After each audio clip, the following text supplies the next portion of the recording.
Hello, स्वागत है आप लोगों का सरस्वती क्लासेस में। As I promised you that I will be back with another critic, so here I am with Aristotle. Aristotle was a great Greek philosopher and a critic like Plato. He was the disciple of Plato, and Poetics is the most famous book by Aristotle.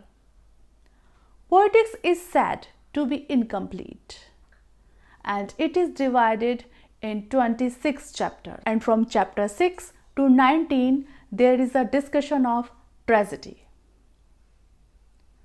Aristotle said that tragedy is a kind of poetry that deals with serious action with certain gravity, and he has discussed some parts of tragedy, and these are: number 1, plot; second, character; third, thought; fourth, diction; fifth, spectacle; and sixth, song.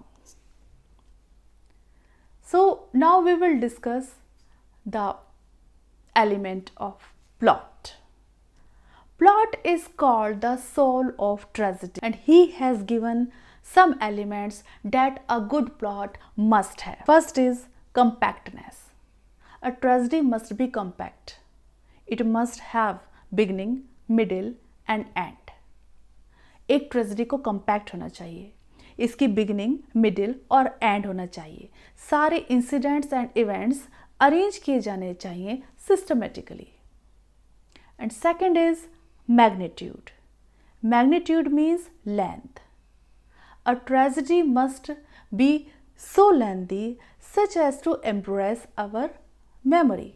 एक tragedy को इतना बड़ा होना चाहिए कि वो हम याद रख सकें. Third is unities. There are 3 types of unities according to Aristotle. First is unity of action, second, unity of time, third, unity of place. Unity of action means that all the actions and events should be systematically arranged. इनका beginning, middle और and होना चाहिए. Systematically सभी incidents को, सारे के सारी घटनाओं को सिस्टमेटिकली अरेंज किया जाना चाहिए. एंड सब plots should not be introduced. Next comes unity of time. If the play is of 3 hours, so all the incidents should be compressed in 3 hours. If the play is of 3 hours, so it should not be shown that years and years have been passed within 3 hours. यदि play 3 घंटे का है तो कहानी भी 3 घंटे की होनी चाहिए. कहानी में ये नहीं दिखाना चाहिए कि 3 घंटे में बहुत साल, एक के बाद एक साल गुजरते चले गए. Next comes the unity of place. इसका अर्थ ये हुआ कि सारे के सारे एक्शन उस प्लॉट के एक ही जगह पर प्रेजेंट किए जाने चाहिए, सभी वहीं घटित होने चाहिए. A plot must not compress the geography. Further, Aristotle has discussed 3 important parts of a tragedy. First is astonishment, second, anagnorisis, third, Peripeteia. Now I will discuss them one by one. First is astonishment. According to Aristotle, the function of a tragedy is not to depict any action, but to depict the action that can arouse pity and fear in the heart of audience and readers. किसी भी tragedy का काम केवल कोई भी action depict करना नहीं होता, बल्कि ऐसा एक्शन डेपिक्ट करना चाहिए ताकि जो ऑडियंस है उसके हृदय में भय और पिटी की भावना उत्पन्न हो. And if a playwright presents the actions in surprising way, it will arise the feeling of pity and fear into the heart of audience और रीडर्स. यदि एक प्ले राइट सारे प्लॉट की घटनाओं को सरप्राइजिंगली प्रदर्शित करेगा तो वो देखने वालों के मन में भावना पैदा करेगी फियर और पिटी की, और यही ट्रेजेडी का फंक्शन है। For example, there are so many incidents of dramatic surprise in Hamlet as the murder of Polonius. Polonius curtain के पीछे छिपकर खड़े हुए थे और उनका मर्डर होने का कोई भी माहौल नहीं था, but he is murdered. It is dramatic surprise. And second dramatic surprise comes when Claudius is praying and Hamlet gets the opportunity to kill him, but he does not kill him. It is also a surprising moment. Now comes anagnorisis. Anagnorisis means discovery of truth. Anagnorisis का मतलब होता है किसी सच्चाई का पता चलना, सच बात का पता चलना. It is a turn from ignorance to knowledge. किसी भी बात की इग्नोरेंस से, अज्ञानता से उसकी जानकारी में आना, ये है anagnorisis. For example, in the play Hamlet, Hamlet arranges a mousetrap play. And when the murderer of the king Gonzalo marries the wife of the king, then what happens? Claudius becomes nervous and he rises up and leaves the room. And this is the moment of anagnorisis. Now Hamlet comes to know that Claudius is the murderer of his father. ये जो पल है Hamlet में, जब Claudius play with in play को देखकर जब वो देखते हैं कि गोंजालो का मर्डरर उसकी वाइफ से विवाह कर लेता है, तो क्लॉडियस ये प्ले देखकर वहां से चले जाते हैं, नर्वस हो जाते हैं और हैमलेट को पता चल जाता है कि क्लॉडियस ही मर्डरर हैं उसके पिता के. So this is the moment of anagnorisis. Next comes peripeteia. Peripeteia means reversal of fortune. Reversal of fortune means करने तो हम कुछ और गए थे लेकिन हो गया उसका उल्टा. When an action is approaching to accomplish a certain goal but accomplishes the opposite goal. जब हम कोई काम करने जा रहे हैं और होता क्या है, उस काम का अपोजिट ही हो जाता है, तो वो कहलाता है peripeteia, reversal of fortune. So I am going to clear it with the example of Hamlet. Hamlet finds Claudius praying. This is a good opportunity for Hamlet to kill him, to take the revenge for the murder of his father. And he draws the sword. But he hesitates because he thinks that if he kills Claudius at this time, his soul will go into the heaven. Hamlet को एक बहुत अच्छी opportunity मिलती है Claudius का murder करने की, जब क्लॉडियस प्रेयर कर रहा था, लेकिन हैमलेट हेजिटेट कर जाते हैं उसको मारने में, क्योंकि वो सोचते हैं कि क्योंकि क्लॉडियस अभी प्रेयर कर रहा है, इस समय अगर उसको मारा गया तो उसकी आत्मा सीधे स्वर्ग चली जाएगी. And this hesitation of Hamlet leads to the death of his mother, the death of Laertes, the death of Ophelia and of himself. Hamlet का भी मर्डर किया जाता है क्योंकि उसकी इस हेजिटेशन ने सारी की सारी सिचुएशन को रिवर्स कर दिया. So it was peripeteia.